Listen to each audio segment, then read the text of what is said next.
前蓝灵火，成了。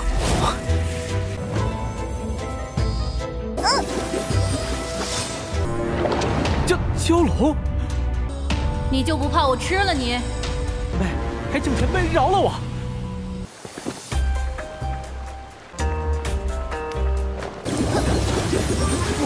怎么学的法术？鱼都跑了！夏师姐太厉害了，不愧是我蓝火五府第一人。苏贝天，你好大的狗胆！府主还没说话，你就喧宾夺主。 Halo guys, balik lagi bersama Mimin from Zero. Di video kali ini Mimin bakal melanjutkan alur cerita Donghua berjudul Dandao Zizun atau Alchemy Supreme episode ke-25. Seperti biasa, sebelum masuk ke rekap ceritanya, buat kalian yang menonton video ini tapi belum subscribe, tolong di subscribe dulu ya guys. Dan jangan lupa nyalain lonceng biar gak ketinggalan update terbaru dari channel From Zero. Playlist untuk Donghua ini juga udah tersedia bagi kalian-kalian yang baru aja bergabung dan belum nonton episode sebelumnya ya. Ya udah deh, gak usah berlama-lama lagi, langsung saja kita ke rekap ceritanya guys.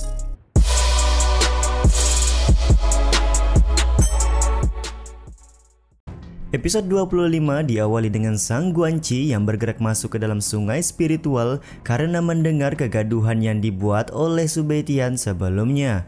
Dia juga tidak menyangka kalau di dasar sungai terdapat energi spiritual yang begitu kuat seperti ini. Di saat yang bersamaan, Sang Guanci juga diikuti oleh dua orang murid akademi yang punya rasa penasaran yang sama terhadap energi spiritual di dasar sungai.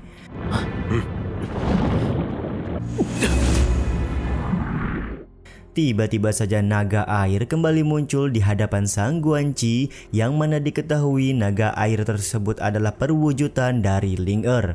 Ling Er sebagai naga air memperingati agar Sang Guanci menjauhi dasar sungai karena sudah beberapa kali Sang Guanci menyinggung perasaan naga air.蛟龙，你就不怕我吃了你？黑镜前辈饶了我！ Sang Guanci pun kelihatan meminta maaf karena dia sama sekali tidak berniat menyinggung perasaan naga air. Untuk kembali ngerjain Sang Guanci, Ling Er meminta Sang Guan untuk bersujud sembari menampar dirinya berkali-kali sebagai hukuman karena sudah mendekati dasar sungai Linghe. 抽到我满意为止。是。 Bahkan Ling Er meminta tas penyimpanan milik Sang Guan, baru Sang Guan diizinkan pergi meninggalkan dasar sungai.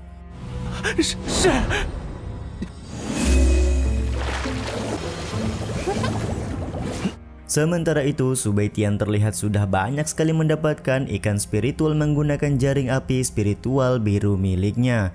Beberapa saat kemudian, Ling Er datang sembari membawa tas penyimpanan milik Sang Guan untuk diserahkan kepada Subaitian.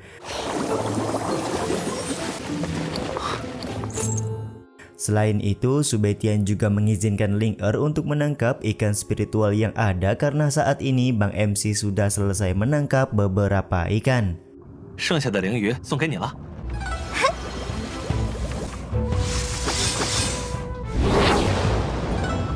Selagi Ling Er sedang sibuk menangkap ikan, Subaitian langsung menggunakan tungku api spiritual biru untuk menyempurnakan ikan spiritual menjadi sebuah pil. 前蓝灵火，成了。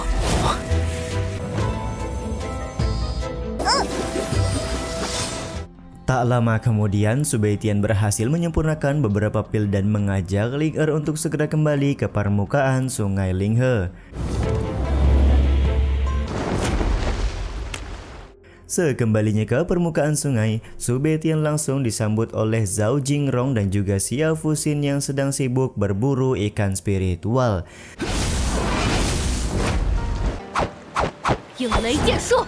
Tidak main-main, Xia Fuxin menggunakan keterampilan pedang petirnya untuk menangkap satu ikan spiritual.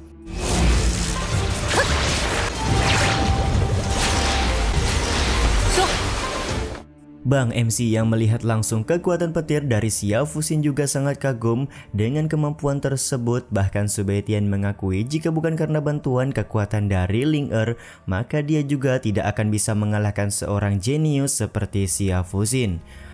如果不借助灵儿的力量，我必须要尽快突破大武士境了。 Oleh karena itu, Su Baitian berencana menerobos ke ranah yang lebih tinggi guna bisa menyaingi kekuatan yang dimiliki oleh rivalnya itu.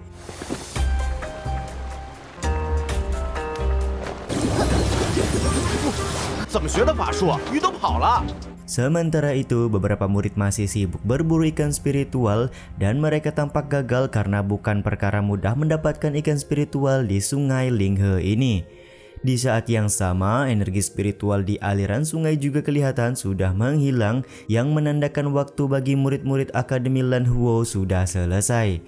感觉什么都没做就结束了。 Tak lama kemudian, Xia Fuxin berhasil membuka 5 meridian di dalam tubuhnya yang menyebabkan fenomena petir di sekitaran sungai. Penerobosan ini juga membuat murid-murid lain sangat kagum dan iri dengan kemampuan jenius yang dimiliki oleh Xia Fuxin. 夏师姐太厉害了，不愧是我蓝火五府第一人。 Siapa yang menyangka tak berselang lama, Su Baitian juga berhasil menerobos ke ranah yang lebih tinggi, dan tentu saja hal ini membuat semua murid terkaget-kaget. Mereka benar-benar tidak menyangka perkembangan kultivasi Su Baitian begitu cepat, karena beberapa saat yang lalu dia hanya berada di ranah Grand Martial Master. 啊，师，为何会演化出五脉异象？那苏北天难道也踏入到了武灵境？ 可恶，这苏北天到底是个什么怪？ Sementara itu, Ruo Yan lagi-lagi merasa kesal karena Su Baitian berkembang dengan sangat pesat di dalam Akademi Lan Huo. Di saat yang sama dari arah lain, Xia Fuxin sangat senang dengan perkembangan Su Baitian yang merupakan rival bagi dirinya. 你果然没有让我失望。 Tak lama kemudian Penatua Song, Penatua Yanhe dan juga Ketua Istana Lan Huo datang ke sungai spiritual untuk menemui Su Baitian. 拜见府主。拜见府主。苏北天，你还在等什么？ Penatua Song terlihat yang paling kesal karena dia meminta Su Baitian untuk segera menghadap ketua istana, padahal ya saat ini Su Baitian masih sedang proses menerobos ranah kultivasi.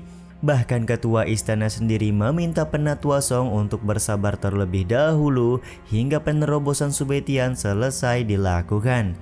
我观那苏北天好像在巩固境界。是。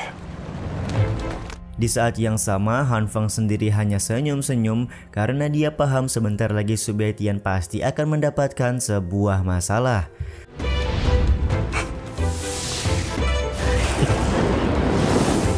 Setelah selesai melakukan penerobosan, Su Baitian langsung berbicara kepada ketua istana karena sedari tadi Penatua Song terus saja berteriak namanya. Belum apa-apa, Su Baitian sudah menjawab kalau dia sama sekali tidak bersalah, jadi apa yang harus diadili dari dirinya. 我何罪之有？为何要接受审讯？死到临头还嘴硬。 Sontak ucapan ini pun membuat Penatua Song semakin marah dan berkata kalau ketua istana sudah mengetahui bahwa Su Baitian melukai Senior Li dan juga Bai Yincai. 府主已经知晓。 正常切磋，为何到了宋长老？ Su Baitian kembali menjawab kenapa ketua istana sampai repot-repot menemuinya kalau sedari awal Penatua Song sudah menyalahkannya. Jadi cukup aneh jika masih harus melakukan interogasi kalau sedari awal Su Baitian sudah dijadikan tersangka. 苏北天，你好大的狗胆！ 府主还没说话，你就喧宾夺主。 Selain itu, Su Baitian juga berbicara, Penatua Song ini seperti layaknya ketua istana saja karena selalu mengambil keputusan tanpa harus berdiskusi terlebih dahulu. Ketua istana pun pada akhirnya berbicara dan meminta Penatua Song untuk tenang terlebih dahulu karena saat ini dia sedang ingin berbicara kepada Su Baitian. 好了，宋长老，你消消气。 Langsung kepada pokok pembicaraan, ketua istana menanyakan apakah benar Senior Li dan juga Bai Yincai terluka karena ulah dari Su Baitian, dan dia juga menyatakan kalau menyakiti sesama murid Akademi Lan Huo sangat dilarang, yang mana jika ketahuan maka murid tersebut akan mendapatkan hukuman yang begitu berat. Su Beitian sendiri tanpa rasa takut langsung menjawab kalau benar jika dialah yang melukai Senior Lee dan juga Bai Yanchai. 韩立白颜才是不是被你所伤？我蓝火无府乃是重罪。 Pengakuan dari Bang MC ini juga sekaligus menutup episode 25 kali ini ya guys. Ya udah deh, sampai di sini dulu aja video kali ini. Mohon maaf jika masih banyak kekurangan dan kesalahan dalam penyampaian kata-kata ya. Terima kasih buat kalian yang udah nonton dan jangan lupa subscribe serta nyalain loncengnya ya guys. Mimin selaku penulis narasi, tukang voice over dan tukang edit video pamit undur diri. Selamat, see you in the next video. Bye bye guys, see you next week.